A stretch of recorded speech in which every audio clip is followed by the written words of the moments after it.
তথাকথিত 111 সরকারের সময় যেই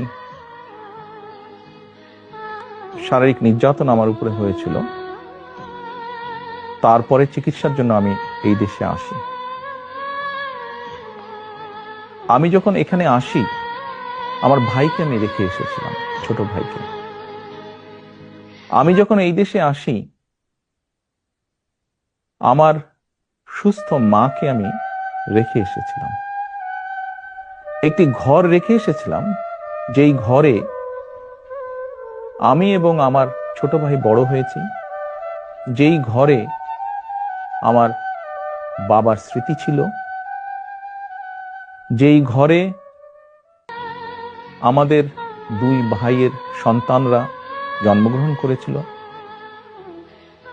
যেই ঘরে আমার মায়ের বহু স্মৃতি ছিল, সেই স্মৃতিগুলোকে ভেঙে চুরে ধুলায় মিশিয়ে দেওয়া হয়েছে। যে ভাইকে আমি রেখে এসেছিলাম, সেই ভাই এখন আমি নেই।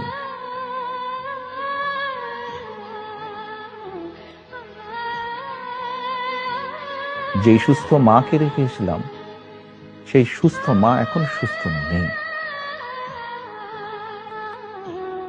শুধু অসুস্থই নন, ওনার উপরে মানসিক এবং শারীরিক নির্যাতনও করা হয়েছে।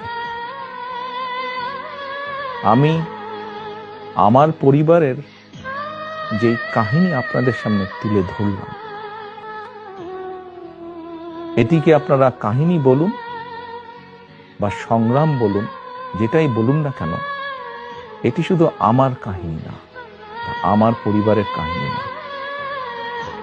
এরকম কাহিনী বাংলাদেশের শত না, হাজার হাজার পরিবারের, বা যেই পরিবারের বাবা, যেই পরিবারের ভাই, যে পরিবারের স্বামী, তার ঘরবাড়ি ধ্বংস করে দেওয়া হয়েছে, হ্যান্ডকাফ পরা অবস্থায় হাসপাতালের বারান্দায় মারা গিয়েছে, তা না হলে হ্যান্ডকাফ পরা অবস্থায় জেলের ভিতরে মারা গিয়েছে, সহায় সম্পত্তি ধ্বংস করে দেওয়া হয়েছে।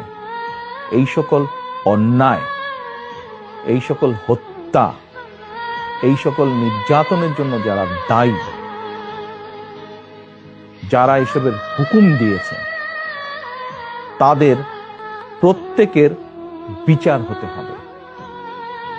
এটি প্রতিশোধের কোনো বিষয় নয়, এটি ন্যায়ের